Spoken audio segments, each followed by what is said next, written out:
Hi, and welcome to Discussions on Democracy. I'm Elaine Englehardt from Utah Valley University, and today we have 4 guests with us who are going to be talking about some of the writings of the philosopher Bob Solomon. Bob was a dear friend and colleague of all of ours, and also the late husband of Kathleen Higgins. And I'd like to introduce you to the folks who will be doing this discussion, and then we're going to discuss just a little bit about the importance of academic freedom and the kind of topics that we visit about on college campuses. And from there, we're going to look at some of Bob Solomon's views as they relate to gratitude, love, grief, and some other important areas. So thank you for being with us today. And thanks to all our guests. You've all traveled long distances to be here. And Cathy, would you tell us a little bit about yourself and some of the significant work that you've been able to do in your academic career? Well, I'm a professor at the University of Texas at Austin in the philosophy department. And what I've worked on has been primarily aesthetics, especially musical aesthetics. And I'm especially interested in both the way music relates to ethics and also how music brings people together. So lately I've been writing about music in relationship to peace studies, for example, and also 19th and 20th century continental philosophy, especially Nietzsche. And then I've also done some work on emotions, so a lot of the themes you've already mentioned.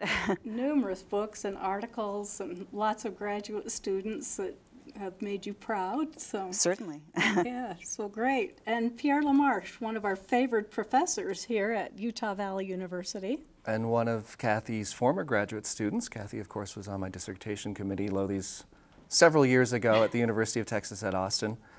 Currently, as you know, I'm Associate Professor of Philosophy at Utah Valley University.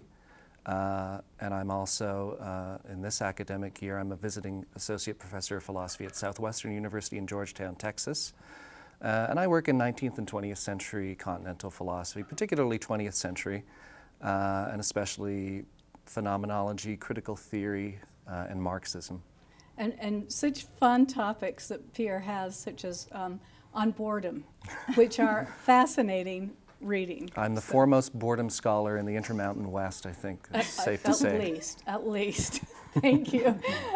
And over here we've got David Sherman. Yes, I'm an associate professor of philosophy at the University of Montana.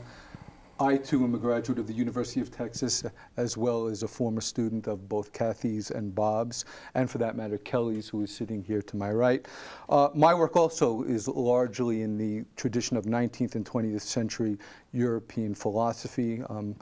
I've done some work in particular on Sartre and Adorno and interrogating the relationship between the existentialism and critical theory tradition in Germany.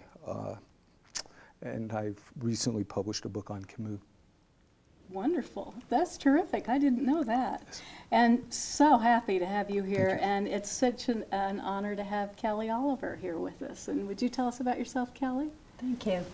I'm a professor at Vanderbilt University. I was at the University of Texas at Austin in the philosophy department for 7 years when I was a colleague of both Bob and Cathy's. And my work, I've written several books, and the trajectory of my work in general has concerned the relationship between ethics and the individual, or how we conceive of ourselves, and how that conception of ourselves affects our relationship with others. So at the most abstract, I'm concerned about the self-other relationship and trying to navigate and articulate a way of conceiving that relationship that is nonviolent. I think that the individualism, especially some of the individualism of American culture, can lead to a violent conception of a relation to others as your competitors or your enemies. And so I've tried to work out of that to conceive of a different notion of the individual that might be more open to others and to differences. And my last book was Women as Weapons of War, where I looked at the violence of the Iraq War, but specifically the violent activities around Abu Ghraib and how normal kids from West Virginia and Pennsylvania could end up abusing people, and what kind of culture gives rise to a culture of violence where people abuse others, as they say, just for fun. And tell us the name of that book again and where we can get a hold of it. It's called Women as Weapons of War, Iraq, Sex, and the Media, and it's about the media coverage of especially images of women and the Abu Ghraib and Palestinian women suicide bombers and the female interrogators at Guantanamo Bay and some of the other incidences of women's violence especially that were so prominent in the media. And it's out from Columbia University Press, so you can get it on Amazon and Columbia. You know, Cathy, sometimes when there's been a famous scholar, we'll have conferences and discussions on their work after they've passed away. And can you tell us a little bit about your late husband, Bob Solomon? And he was so prolific in books, in journals, and in the influences that he had on all of us. But could you tell us a little bit about his work? I know it could take days and days. It could indeed. Yes, I mean, he was very wide-ranging in what he was interested in, but I guess some of the themes that would be most important are emotion, especially his view that emotion really involves a lot more thought than many people tend to think that it does, and that it's really important to keep in mind that we have more control over our emotions than we usually think that we do. Another central theme in his work was existentialism, which again relates to this theme of choice. He was very much interested in the existential tradition, and among very few people currently living or recently living, he would actually call himself an existentialist, because he thought where philosophy was really important was dealing with the concrete problems that people actually experience in their lives. He also was quite involved in ethics, especially business ethics, and did many different kinds of workshops and so on, including workshops here at UVU, formerly UVCC, I think at the time.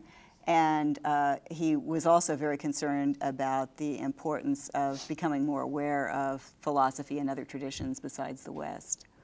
I guess that would kind of summarize. It does. And you know, Bob Solomon and Kathleen Higgins were just absolutely adopted by our faculty and students as we worked through ways of teaching ethics and ethics across the curriculum, and looking at how the vehicle of ethics moves very smoothly within different professions and practices, and both of you were very skilled with that. So thank you. All of us here have a strong connection to Bob, whether it was as a colleague or as a student or a dear friend and spouse. So it's nice that we can discuss some of his ideas.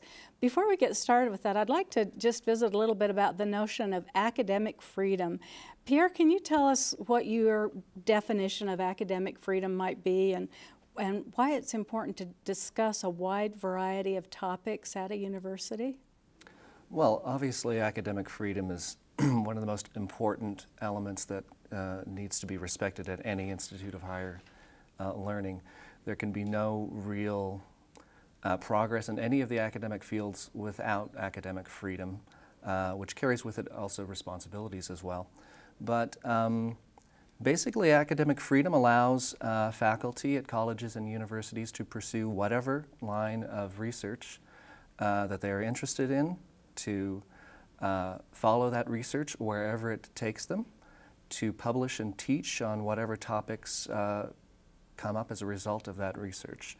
And so unfettered academic freedom is simply the lifeblood of any institute of higher learning, as far as I'm concerned, certainly. And how has academic freedom affected your career, Kelly, and particularly at Vanderbilt? Why is it an important concept there? I think it's an important concept anywhere, and as Pierre said, I think at any university, and just the whole notion of freedom is so central to the American way of life, and I think that we need to be able to reflect critically on what we mean by freedom, especially these days. But I think that as philosophers in particular, we're committed to thinking critically and reflecting on our lives, examining our lives. As Socrates said, the unexamined life is not worth living, that we need to examine our lives, and that requires academic freedom. We have to be able to reflect on difficult issues and be open to a debate. And in a democracy in particular, we need the space for critical reflection and debate and disagreements, and universities are the places where we teach people, and high schools and public education, and hopefully from kindergarten up. I mean, that we teach people to think creatively and think critically and not become dogmatic. And I mean, one of the things that I've learned, I guess, in my research and my investigations of ethics and violence and the relationship between are the ways we conceive of ourselves in violence, is that becoming dogmatic, that is not being open to new ideas, not thinking critically, is what will lead to violence. When you close yourself down to different opinions and become stubbornly committed to some kind of dogmatic fundamentalist principle, then you end up killing people in the name of that principle rather than really thinking through your principles, your values, and the way in which a lot of times, I think maybe most of times, that principle itself should lead to embracing others, and instead, when you don't think critically about it, can lead to killing others. So I think that they're the biggest possible stakes that we can imagine, life and death, really, in terms of thinking about academic freedom. I think so too, and all of us who are teaching ethics here on this panel know those challenges of teaching students about critical thinking, and sometimes we have touchy subjects that perhaps someone would rather not discuss, but certainly that they don't have to adopt that point of view, but just understand it. David, Sherman, in your career, well, even before your career, when you were 12, did you think you would be reading the books and examining the scholars and thinkers, great thinkers that you've done today? I mean, and just look at these works you've written. No, I don't know that many people anticipate being philosophers at the age of 12. My concerns were elsewhere at the time. But I'd actually like to follow up a bit on what Kelly was saying, because I think it's important. We need to situate the notion of academic freedom in the university within a much larger context. It really is, academic freedom is the lifeblood of democracy, as are other sorts of institutions. And it's not clear to me that many of these institutions haven't fallen down on the job in recent years, which in many respects has put that much more of an onus on the university, I think, for purposes of not enabling people simply to think critically, but in order to enable them to siphon through all sorts of information they get, for example, from the media, much of which is distorted, to try and make sense in very commonsensical terms about the sorts of ways in which they might be led astray with respect to particular sorts of positions. Historically, and I gather this is where the Republican Party's roots are, or so it is alleged, republicanism is a strong part of the American tradition, which involves vibrant, active citizens who are able to bring well-informed judgment to the fore to discuss the most important topics of the day. And I'm afraid republicanism doesn't much mean that anymore. And in many respects, because there has been a breakdown in various institutions. I think recently we've seen it in the media in a whole variety of instances where the information we've been getting is not just wrong, but skewed in a particular sort of way. The onus has fallen that much more on the university, I think, for purposes of giving people different perspectives and ways of thinking about things, when so much of the way in which they think about their world is overdetermined by other institutions. So, yeah, I mean, this needs to be understood, I think, within a much broader context. Oh, thank you, David. I think you really said that well. And anything you'd like to add to that, Cathy, especially about the importance of academic freedom in a good democratic process? I mean, one of the things that Bob would sometimes say is that it was a shame that people didn't really use their academic freedom nearly as much as they should. And I think it's really unfortunate that a lot of times when people talk about what's academic, they mean it's irrelevant. And strictly speaking, what academic means is this is kind of like the lab where people think about things and, you know, test various ideas out and expose them to criticism. I mean, that ought to be sort of like the think tank for the society as a whole. And it's unfortunate when that isn't respected. So I think it's really vital that institutions really encourage that if we're going to have a thriving democracy. Well, let's go ahead and move on to Bob and some of the other teachings and other scholarship that he did. And you started out a paper today talking about Bob and ad hominems and Nietzsche. Yes. Do you want to tell us how that all fit together for you? And then maybe some of the rest of you could make comments on that if you'd like. Well, personally, it was kind of important to me because Bob and I both did a lot of work on Nietzsche. Mm-hmm. And we used to teach a course together called Hegel, Schopenhauer, and Nietzsche. And he'd emphasize Hegel, which was one of his specialties, and I'd take over when we were doing Schopenhauer, and then we'd have what seemed to some people to be just an argument when it came to Nietzsche. And Bob said that he had the feeling that some people thought that a divorce was about to happen until, you know, it was pointed out, no, this is what people in philosophy do for fun. They like to argue. But one of the things, I mean, we did have disagreements about certain details with regard to Nietzsche. This wasn't one of them. I agreed with him that Nietzsche often did use arguments regarding who it was making a claim. And Nietzsche, unlike many people, thinks that it does make sense to consider the person as well as just the abstract argument. And I completely agree with that. And what I was saying this morning was that this certainly can be used uncharitably and usually is. So in logic class, if somebody makes an ad hominem argument, they're usually saying something negative like, well, I wouldn't believe, you know, somebody who, you know, went to school there or, you know, lives in that part of town. But I was pointing out that if you're appealing to the person, you can also be appealing charitably to a person and say, look, this really means something because someone with this background has said this or done that. Indeed, I think that's one of the important things with regard to taking seriously the various programs that have sometimes been used to encourage affirmative action or encourage groups that haven't traditionally gotten many advantages. It makes sense to say, well, look, who is it and where are they coming from in achieving this? And shouldn't we take that seriously? Pierre, anything you'd like to add to that or even move forward on another aspect of ad hominem moving toward kindness? Well, Cathy raised a very important point this morning, and you just touched on it a moment ago as well, when you were relating the notion of Nietzsche's ad hominem attacks to the process of contextualization, mm-hmm. which was obviously crucial. You used the example this morning of Nietzsche's ad hominem attack on Socrates for being ugly, which we know was true. Most of Nietzsche's ad hominem, if not all, probably all of his ad hominems, either positive or negative, are true, grounded in some fact, that verified in various and assorted ways. That kind of nasty, that on the surface of it looks like a negative ad hominem, calling somebody ugly.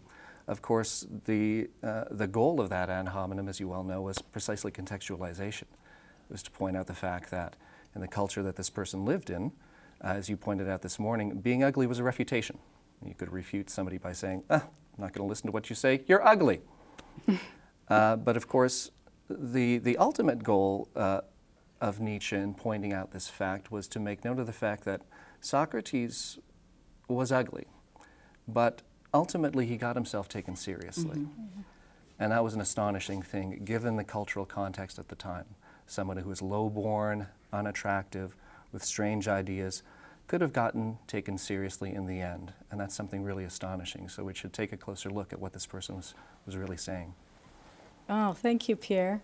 Well, Kelly, this morning, one of the areas where your talk started was on kindness and gratitude, love. Do you want to tell us just a little bit about where the kindness aspect fits into Nietzsche and some of the comments you were working on there?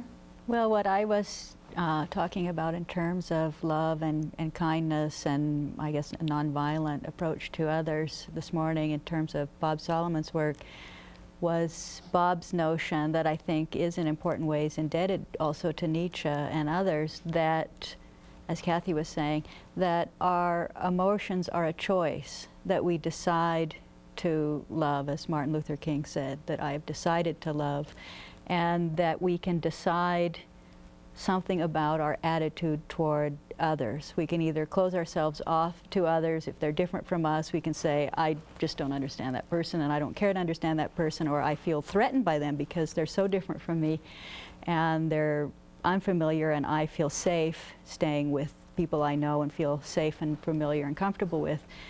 Or we can choose to be more adventurous. We can make the choice to be concerned, to move ourselves beyond those comfortable boundaries. And one of the things that attracts me to Bob's philosophy is that he insists that we're morally obligated to move beyond those comfortable boundaries, that we're morally obligated to challenge ourselves through reflection on our lives, to transform ourselves in our relationship with other people. So even though we might think that our emotions in particular are things that we don't have choices about, we may have choices about what we do. We usually don't think that we have choices about how we feel. And so Bob takes a radical position, I would say, in terms of an ethics, and that I very much appreciate, because I think that so often, again, violence is justified by appealing to emotions as if we had no choice in the matter, that we're full of resentment and hate and we have to act on that. We have to act that out. But no, we don't have to act that out. If we see that we are responsible and we have a choice and we can choose instead to think through, maybe we do have those feelings, maybe we do feel angry, maybe we do feel hurt, but to think through why, where is that coming from, again, put it into a context, and think about the choices we have now, how to act. We may have these feelings. What do these feelings mean? What do they mean for our lives?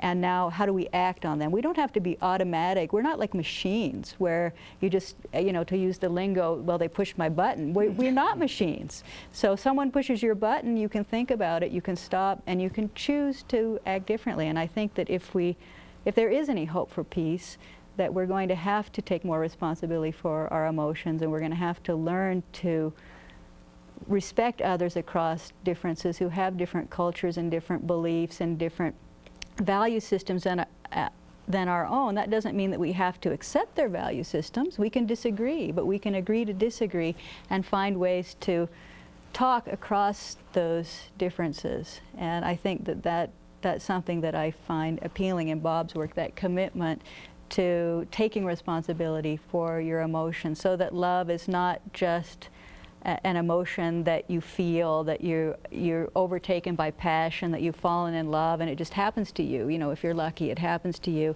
and it can give meaning to your life. But it can give meaning to your life because it also involves a choice and reflection and a dedication, and a constant dedication every day to love other people, to love life especially. And that was, I found so moving, some of Cathy's comments this morning talking about the ad hominem, especially in relation to Bob. And I would love it if you would tell that, the story that you did this morning about Bob's own life and the way that he embraced the fate, you know, the sort of what he was given in a way, and moved it forward. Right.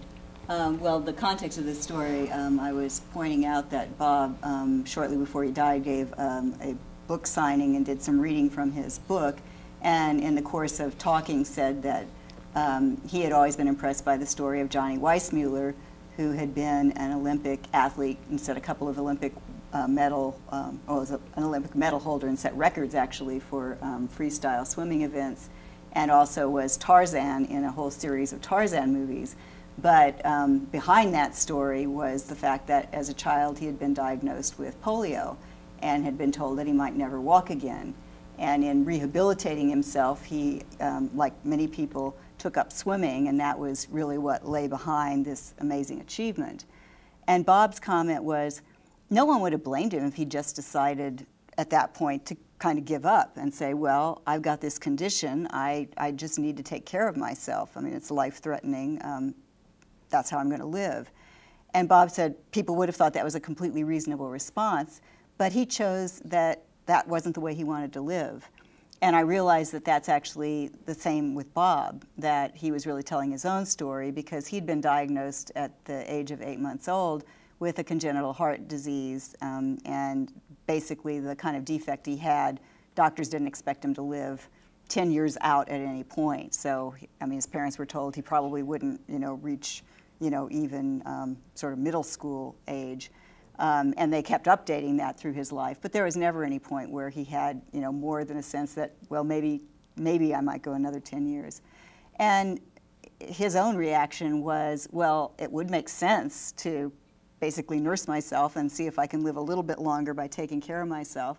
But he decided that isn't how he wanted to live. Instead, he decided, okay, I might have a short life. What can I do that's useful? And certainly I think that the way that he chose to really interrogate feelings and how you can work with them and make changes in your life, regardless of a very understandable feeling that this is not a lucky break at all. That, I think, was really Bob's saying, okay, I'm not going to live that way. I'm going to do what I can in what happens to be perhaps a shortened lifespan. And as his cardiologist said, you know, the secret to his success in living as long as he did is he didn't take care of himself.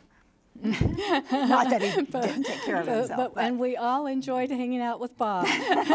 Well, maybe he didn't take care of himself in many ways. Your reflections on any of our comments so far, David? I would pick up the thread of the ad hominem because I think there's a bit more there I would want to make clear. I mean, there are certain aspects of the ad hominem that still ought to function as prohibitions, but I think what Bob was getting at, I taught with him, or I was his teaching assistant on one occasion, and he gave a very good example of why the ad hominem is important. He would speak to his class about a situation in which someone makes a claim at a trial that they saw somebody who had done some illicit act, and now this person was being cross-examined.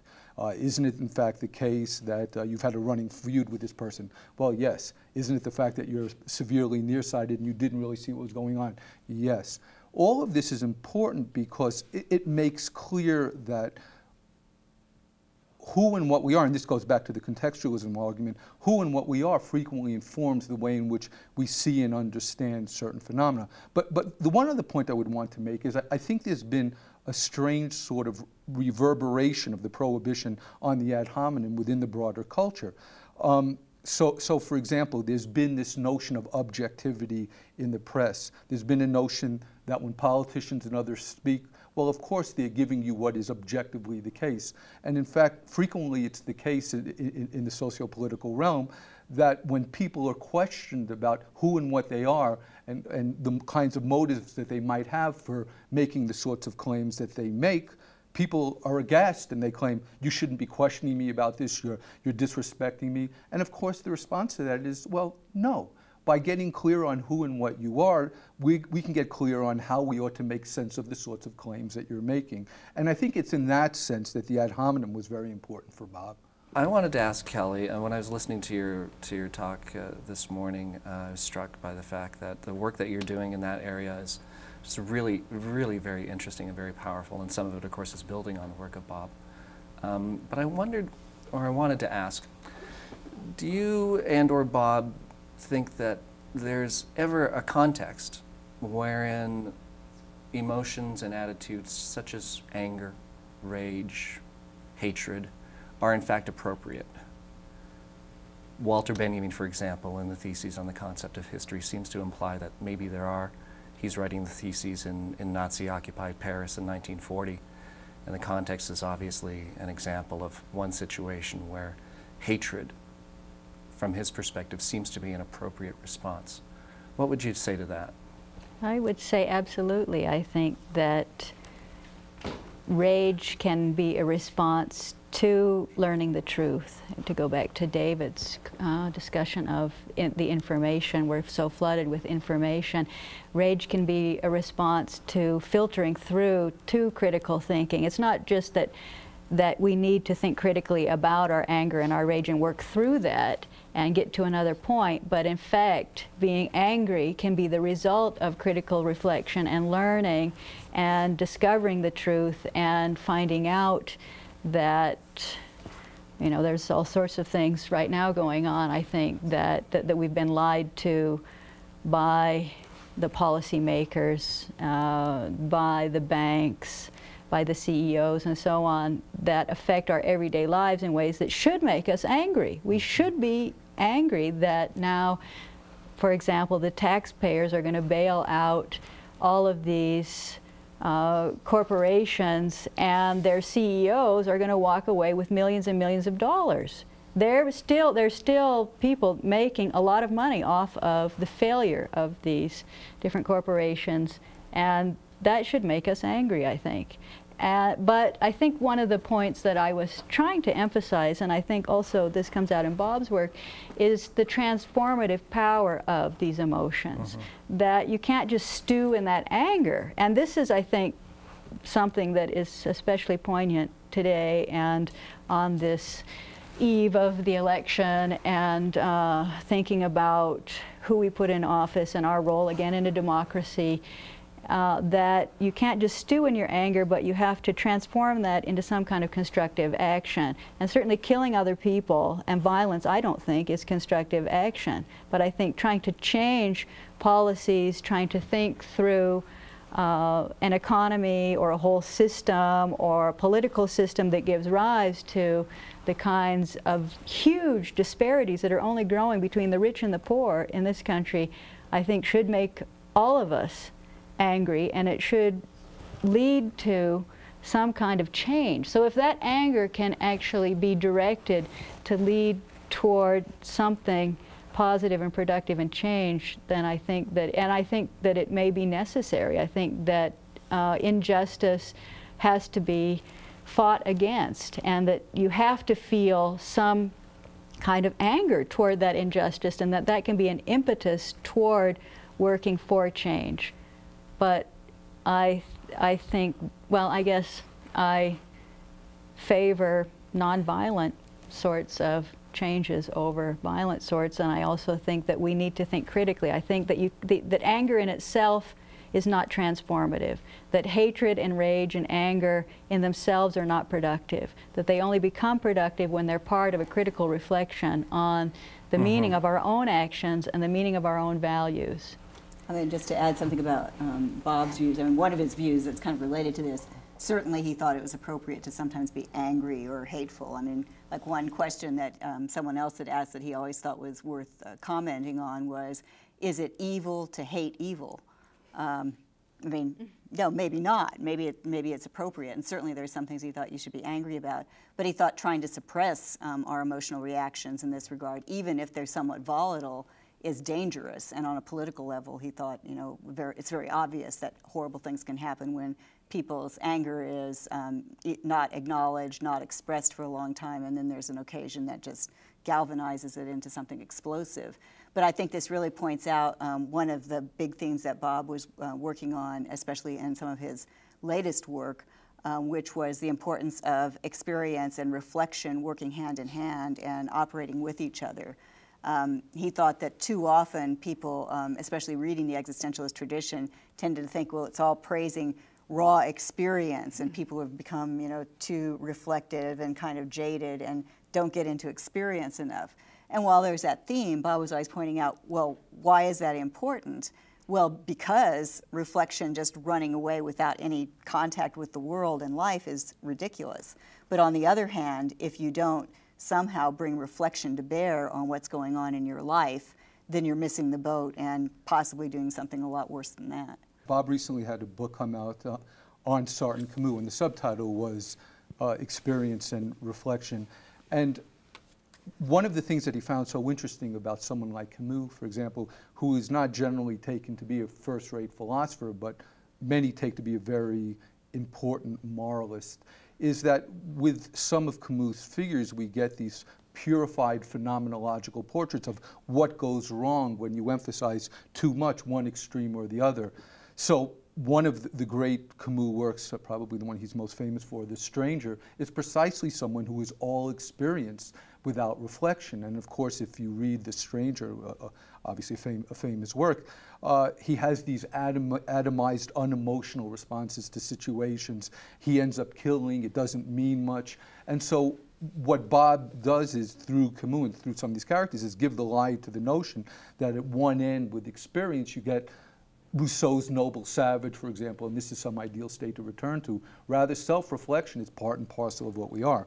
The flip side, of course, is when you deal with a character, say, from The Fall, Clemence, who is pure self-reflection, and there it's already a kind of living death. And so I think for Bob, right, Bob very much saw what would be called a dialectical, a mutually informing relationship between experience and reflection, and one of the aims is, in some crude sense, getting that balance right.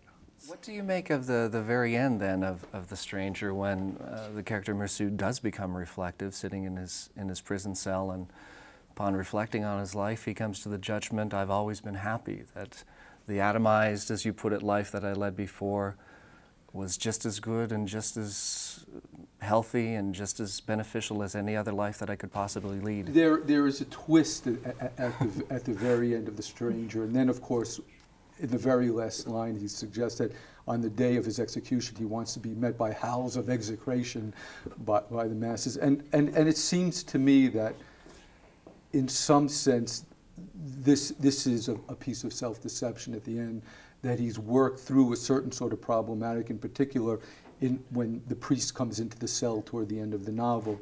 But then he gets back into a certain sort of justificatory scheme with respect to the way he had been early on. And actually, Bob and I had disagreed on the beginning of the novel, because I thought that Camus' non-reflective, pure experience is always a kind of choice and a kind of existential temptation. And what we're being shown is this is a temptation not to go with.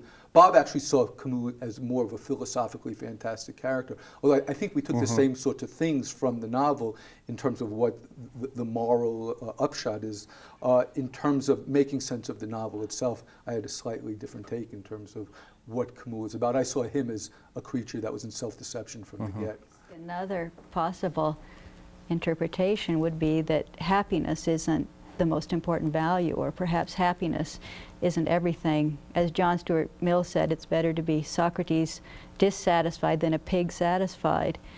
Not that I always agree with John Stuart Mill, but I think that that's a very incisive way of putting it. And especially if you think of your ethical commitments to others, that happiness, and in our culture we put a lot of stake in happiness and fun and having fun and feeling good, but there are levels and different maybe depths to happiness and the kinds of things that can cause pleasure, and to live that life just of the experience and the sensation and what feels good to the body may not be really may not give you a sense of a deeper kind of happiness or satisfaction that involves critical reflection. In other words, you know, thinking critically about your life and your values is difficult. It's hard. It may involve unhappiness. It may involve times when you're unsure, where you lack confidence, where you even feel trauma by events in your life, by losses,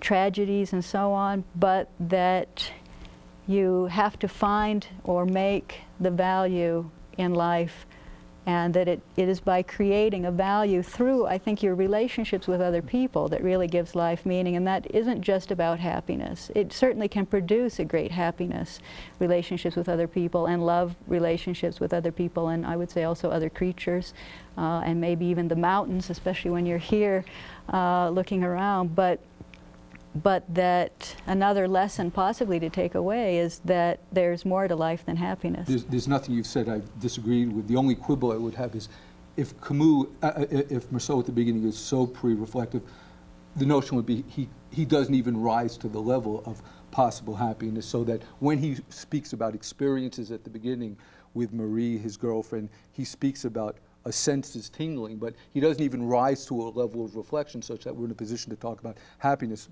But as for the rest, I surely agree. I mean, Bob was much interested, I think, in a more Aristotelian sense of happiness, probably not the best translation of eudaimonia. Flourishing, I think, would be better. But that part of it is a certain kind of self-reflection and a making meaningful of our own lives, which obviously includes happiness as a component, but obviously goes beyond it. And indeed, what Aristotle would argue is when you go beyond mere happiness, which he associates with grazing animals, and flourish, then you will pick up on the rebound, the sorts of happiness that you might have otherwise been looking for, but would not have gotten had you just focused narrowly on just a certain sort of hedonistic pleasure. Kelly was talking about grief in her paper this morning and how Bob had richly developed this as a topic. And Pierre, do you want to reflect a little bit on that actually you don't need to be happy, and that grief is an important time when you've had a devastating event in your life? Grief, I think, very much in Kelly's address and in the work of Bob Solomon is tied to gratitude. And this, just as a segue, the final point that I'll make about Camus' Merceau, the very end, I think you do get one genuine emotion expressed through the character of Merceau, and that's precisely gratitude. Someone who is about to be executed, someone who, upon reflection, may have found himself to have lived somewhat insignificant life, who's suffered the indignity of spending a year of his life in a small prison cell, nonetheless expresses what I consider to be a genuine gratitude at the very end of his life. He doesn't experience his impending execution with an attitude of grief, but one of gratitude. So perhaps that's a way of getting into the general notion of grief itself and of the gratitude that Bob tied together with it. Cathy, anything on his profound writings about grief? Well, one of the things that he talked about a lot was that grief was something that was a continuation of love, that even though it's sometimes treated almost as though it's something that one ought to get over, that he thought that was really kind of a very unfortunate tendency. I mean, I think he tended to think that our society in general thought that there were sort of fun emotions and unfun emotions, and the unfun ones you want to dispense with as quickly as possible. And grief is one that is really the outgrowth of love. It's a kind of continuation of the relationship and a real focus on what the relationship has meant and what being with the person and continuing to love that person despite their physical absence really amounts to. So from his point of view, there was certainly a kind of natural connection between grief and gratitude, because it's really assessing what has this really meant and who am I as a result of the kind of relationship that I've had with this person and continue to have. And trying to memorialize a person, as we're doing now, is really continuing the relationship. And so it allows the person's life to go forward. I think for him that was all of a piece. You know, and you were mentioning to me today that it's still fun to work with Bob. Yeah, definitely. That there are so many wonderful writings and so many wonderful ways that you can still access him and go over his thoughts, continue scholarship, maybe the kind that you do together. Well, also, and just sort of like, oh, you might have meant it this way. Oh, was that the point? Yeah, there are always moments like that, and I still greatly enjoy that. So the relationship goes on. Yes. Well, Kelly, anything that you'd like to add about this, about what you developed so beautifully under grief and how it moved on into love? Just to continue what Cathy was saying, in one of the things about Bob's writing, again, that I think is so striking in dealing with the so-called negative emotions like grief, is the way that grief can give rise to gratitude, and not only gratitude for the life of the beloved, the lost person that you're grieving, and the relationship that you had with them, but also a gratitude for life itself, to be grateful for the life that we have and the relationships that we have, and for the possibility of those relationships and the possibility of love. And one of the things that I was asking this morning is it possible to grieve for people that we don't love, for people that perhaps we don't even know, for people that we might even consider our enemies? Can we grieve those lives? Can we feel grateful in any way for these lives that we're so far removed from, that we can live our lives without even acknowledging their deaths, even though the death toll may be hundreds of thousands? And I think that takes us back, at least for me, to the question of the context. I think that one of the ways that we wage war is by decontextualizing those lives, that they are just abstract. They're not even numbers to us. We don't even want to hear the numbers. We don't want to think about the fact that they have mothers and fathers and sisters and daughters, that they too struggle, that they enjoy eating food and dancing or listening to music, that they have sorrows and happinesses, and they have everyday difficulties, maybe financial problems, whatever, just like we do, and that relationships and their love relationships are just as important to them as they are to us, and that when someone they love dies, that they grieve in the same way. Well, maybe they have different customs, but that they feel the power of that loss.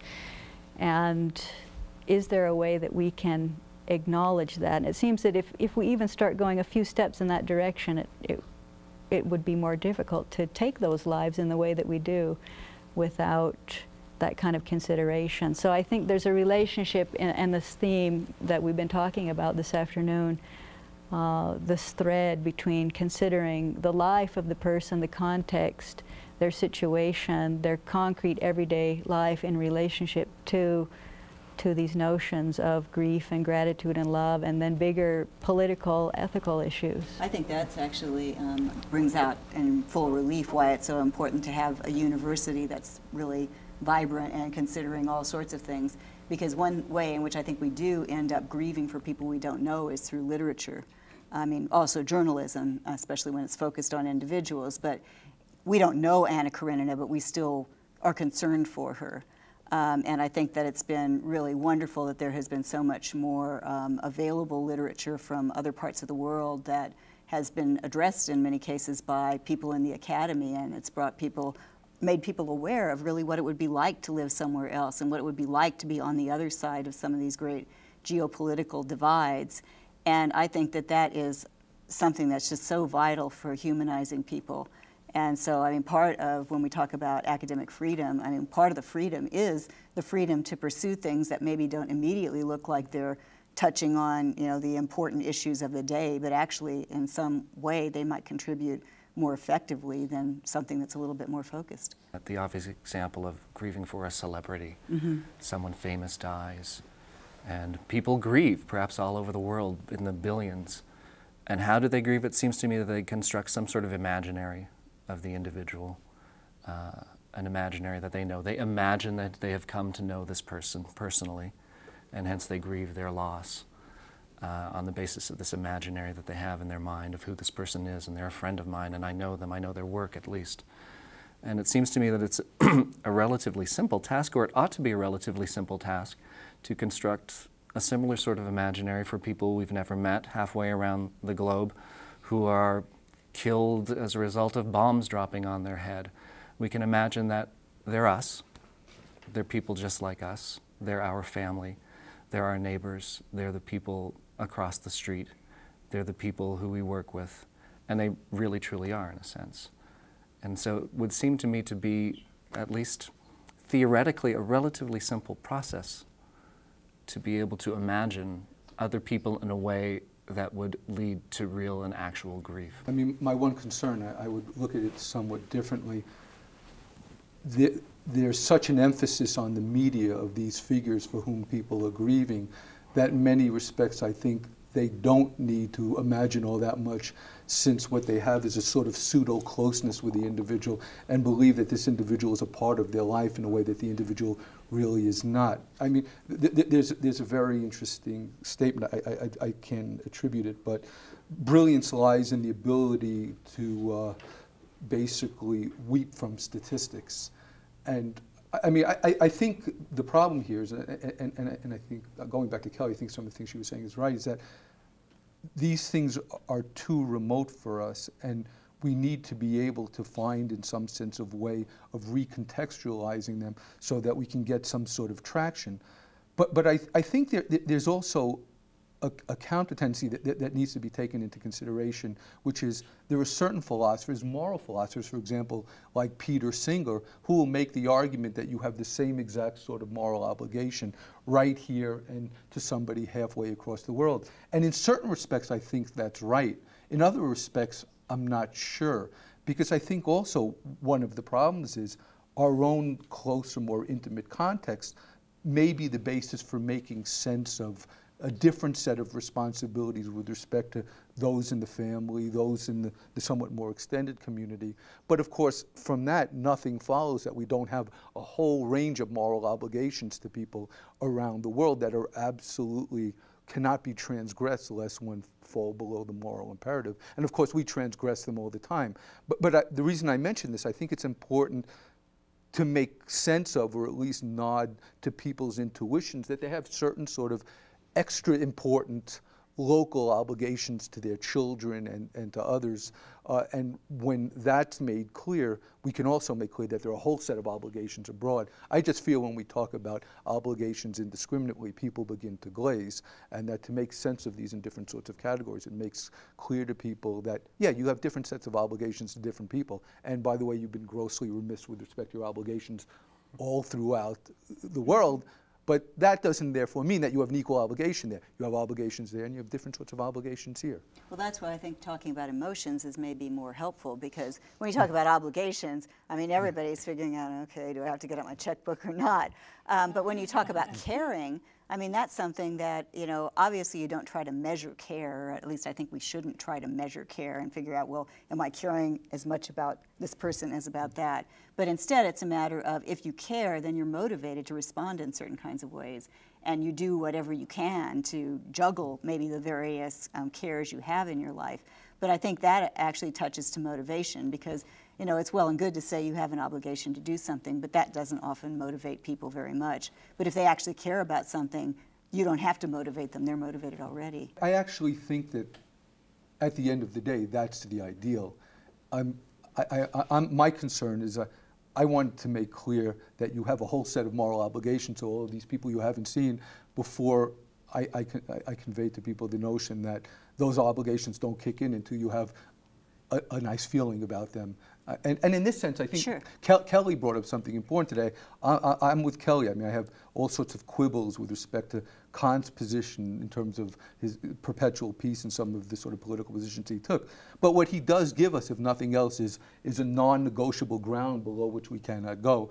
And if we can convey that ground to people with respect to their obligations in terms of people halfway around the world, I think this is a huge stride forward. And then as the world gets smaller and we could facilitate the sorts of interchange that haven't been particularly well facilitated over the last number of years, then you come into contact with people, and then the more ideal form in which a genuine sort of caring and emotion comes into play. But right now, I'm not sure that I don't want to get to I don't want to set the level of obligation first. I think actually this brings back the whole theme of the ad hominem, because I think one of the most touching moments in Camus' writings is at a moment in The Plague where someone who's been working really hard to get out of a city and get, you know, to have special arrangements made for him to get out of a city that's been quarantined, hears for the first time that this doctor that he's basically thought was, you know, kind of a stiff dolt was actually someone whose wife had been trapped outside the city, and that he wasn't even able to be beside her when she died because he was so devoted as a doctor to staying and dealing with the situation. Suddenly that changes his motivation entirely, and he starts to actually be quite comfortable with being in the city, but more than that, decides to devote himself to doing what he can for plague patients himself. And I think that you know, well and good that we talk about the fact that we're obligated beyond our, you know, narrow little domain, but nevertheless, I think really touching people is really the core of what makes things happen. Immanuel Kant in the 18th century ultimately said that our moral obligations are grounded in the fact that we live on the earth, that we live on a planet with a limited circumference, and we all have to live here. So basically the fact that all of us are inhabitants of the same planet, that we share the same planet, and to extend that now, I would say that we have to learn to share the resources of the planet, that it's not just that we share this earth, but that we need to learn sharing. As we talk, you know, we teach little kids to share, but do we really learn that lesson? I don't know. But Kant also talked about, at at that time there were wars in the Caribbean over sugar, and he talked about the way that the sugar trade, the companies were collapsing, the economy was in collapse, and yet they continued to fight these wars. They continued to do it in the name of piety and use religious principles and appeals to God and righteousness in order to fight wars and in order to, well, really to take the riches from others, and yet at the same time these corporations, I guess they weren't corporations yet, but these companies were in chaos and collapse because of mismanagement. I mean, that's one of, I guess, the thing that I found so striking is that here, hundreds of years ago, Kant is talking about a very different economy, a different countries, different situation, and yet it still rings true that we wage war in order to get rich, and in the process of that, we now find ourselves with all kinds of economic woes. And I think that, I mean, to go back to the discussion of our obligations and our closeness and our nearness and our farness, I think that if we could see our dependence on all of these people that we don't know, sure, we see our dependence on our families and our friends and our institutions and our employers and so on, but we do live really in a global economy where we're so dependent on that person in China sewing our clothes or whatever, and yet we don't even know it. We don't know them. We don't know anything about their lives. That, you know, people who are making money in the banks are dependent on the poor people who need those loans, and that goes unacknowledged. And would it make a difference if we could acknowledge those dependencies and actually act like we are indebted to those poor people or to those other people? We're starting to come to an end of the program, but I'd like each of you to just take a couple of minutes and tell me what you found so significant about our discussions today on love, on emotions, on the passions. Pierre. Well, it's just reminiscences of Bob, really, this morning and this afternoon. All of these discussions remind me very much of discussions that might have taken place a few years ago in Austin, Texas, with Bob at a table with a glass of wine in his hand. And so it's very personal for me. It reminds me of my own gratitude towards Bob, who was such a significant and important mentor in my life. And I'll end on that sort of sappy, sentimental note. Oh, I think that's wonderful. And Cathy, I'm going to come back to you and let you have the last word. So how about you, David? The last email I got from Bob before he passed away was him asking me to review a piece on existentialism that it was going into the Chronicle of Higher Education. And there were a number of things about it that struck me as classic Bob. On a more intellectual note, Bob was basically making clear to people who were referring to a term to existential times, because it seems that the times are getting bad, that existentialism isn't ultimately a dour philosophy. Rather, it's a philosophy about taking complete responsibility for your own life and arguing that you're responsible in some sense for what you ultimately become. And in that sense, there's something very emancipating about existentialism, or at least Bob's existentialism. On a more personal note, Bob referred in this piece to Heidegger and Sartre as Mr. Nasty and Mr. Grumpy. And I wrote back and I said to Bob, well, Bob, I would drop out to Mr. Nasty and Mr. Grumpy. And of course he didn't. And what was interesting about this is Bob was incredibly human. I mean, in the sense of a real, it's a gender-biased term, but I can't think of another one. He was a real mensch. Mm-hmm. He was a wonderful guy, and there was just something very personable about him. And he was someone who was absolutely comfortable with himself, such that he wasn't concerned if people would look askance at Mr. Nasty and Mr. Grumpy. That was just his style. He was very, very comfortable with himself, and by virtue of that, he was a wonderful person to know, to have as a teacher and as a friend. Absolutely, and you know what? I think he might have told me to take out Mr. Nasty and Mr. Grumpy if I had them in, but Bob could definitely get away with it. Bob can get away with it, yes.